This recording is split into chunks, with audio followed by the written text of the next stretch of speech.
This time I have a Rotel RX1203. This one came in, no sound. You can see the meters moving for the tuner, so we know that the tuner's working, it's got power. And we can feel heat from the unit when it's running, so we know that it's drawing power, but we have no sound. It's stuck in protection. Do not hear the relay click for the speakers turning on, so we know that there's a problem with this. Let's check it out. This time I have a Rotel. This is a RX1203 big receiver.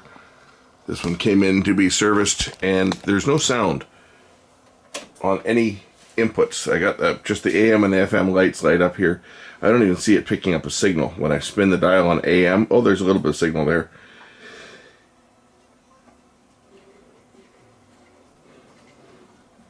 But I really don't see much action happening. If I go to FM, where's FM? See if it'll pick up any signals on FM.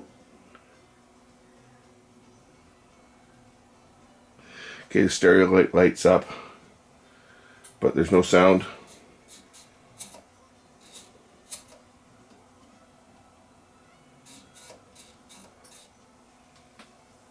I didn't hear a relay click either, so we got a problem, Houston. Let's pull this thing apart and see where the problem is. Here's the inside of the unit itself. Nice big power transformer. Get your radio board down here. And preamps, IF circuit. Power amps are at the back here. So this one came from Innovative Audio. I don't know whether it was serviced there or whether we bought it from them, but they're the guys that deal with a lot of vintage stuff. Now, I'm not saying this was a restored unit. It may have been repaired there and they just repaired it and put their sticker on the side. But some places will sell equipment and they'll charge exorbitant prices and say that they've totally restored it. This unit has not been restored. This is all original parts, but it may just have been serviced there before and they put their sticker on the side for their warranty. I have no tuner lights either. And I got no voltage, either AC or DC.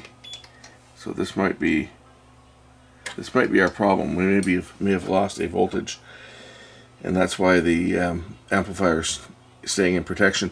I see the stereo light lights up, but these lamps here should all be lit, and there should be voltage across the terminals to light up the tuner dial, and it's completely out.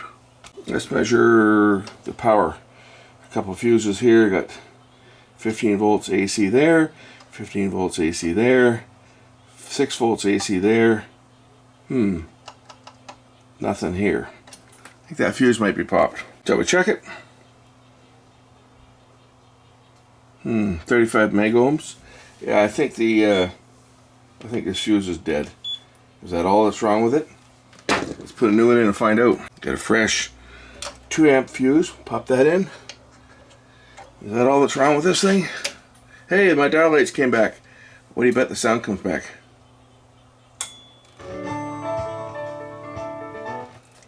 Excellent. I only got one speaker working here. Oh, hold on. I think my speaker lead came out. Here we go. Oh, that was nice and simple.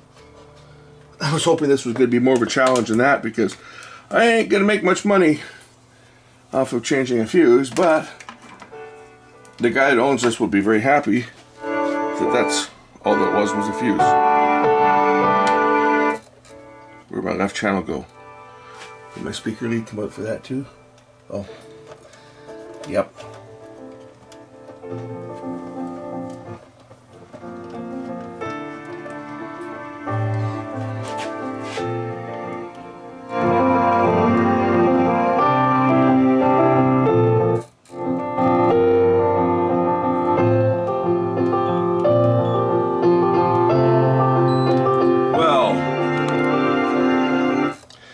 Well, guys, I was hoping it was going to be something more than that, but I'm glad it's not because, you know, even though I like ones that are a challenge, when you get vintage stuff like this, like if it's transistors that are popped, for example, some of these old TO3 transistors in the back here, these are getting very difficult to get.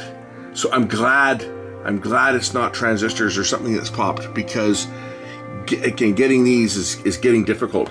Yes, you can sub them, but there are so many counterfeits out there. pulled my speaker leads off again because my speaker wires aren't very long, and I moved it. That's why the right channel cut out there. Nothing wrong with it. It's just the speakers came undone. So I'm going to get a hold of the fellow that owns this and give him the great news that it was just a fuse, and he's got a real nice turntable that I might service for him. It's a direct drive Panasonic, not a Technics, but Panasonic. And the guy has this in his garage. He's a car collector. There we go. Oh, hear that harmonic distortion. Wow.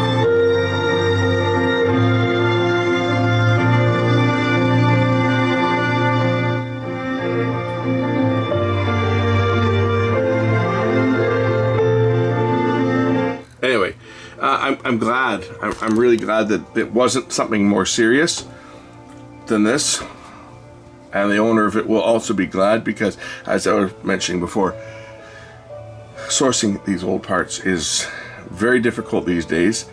They haven't made them, and you'll find people selling them on eBay and stuff, and 9 times out of 10 they are counterfeit. And you know, you put counterfeit parts in and they might work for a while until you load it up and then pop. And I did a Technics receiver a couple years back for a guy I used to do services for, and output transistors were popped and the drivers were popped, and I had no source. My sources didn't have them, and I don't shop eBay or any of those other places that have questionable goods of dubious quality.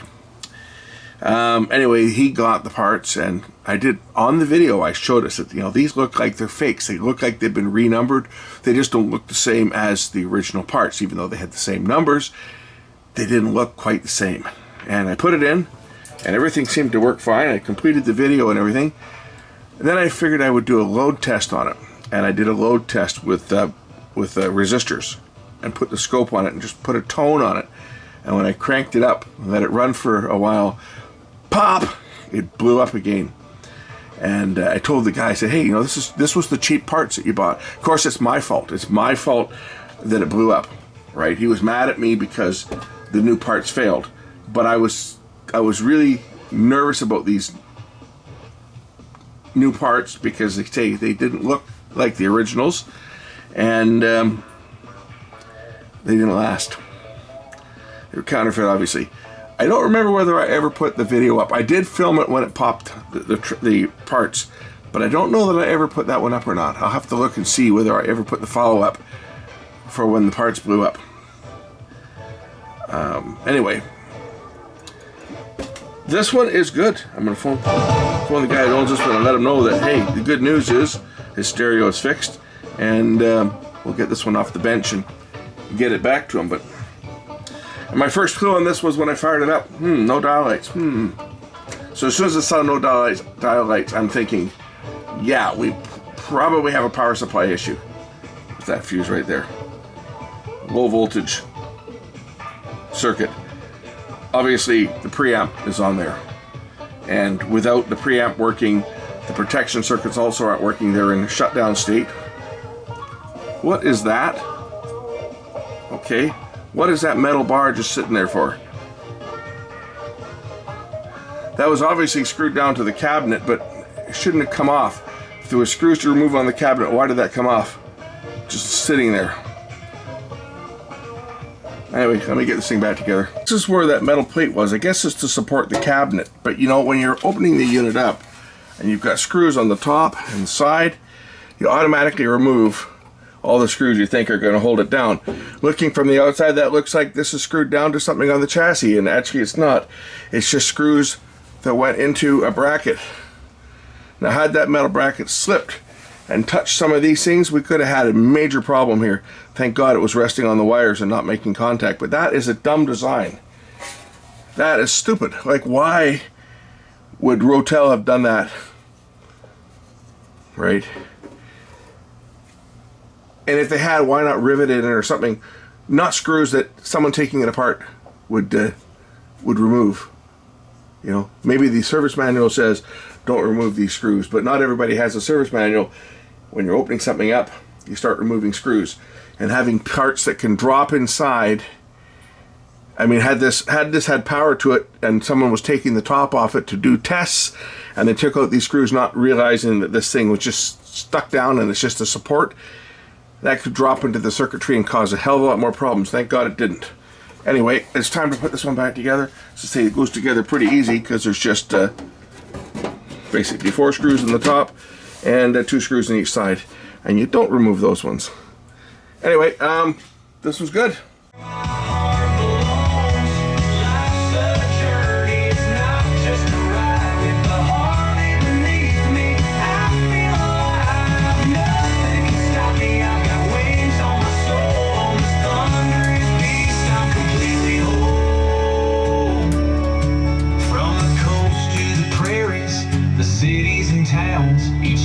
Is a promise with laughter and sound. Sunsets on the horizon, painting skies in red. I don't think this has got an MPX filter.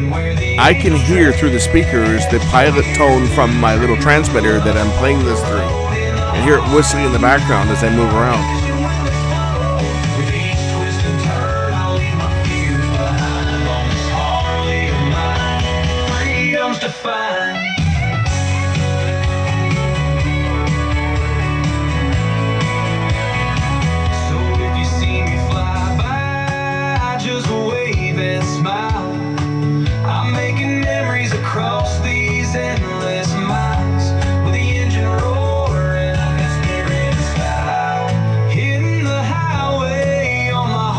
Hear it whistling in the background? That's a harmonic from the pilot tone. I guess it's half of the 19 kilohertz. Anyway, that's it for this one. Catch you in the next one. Bye.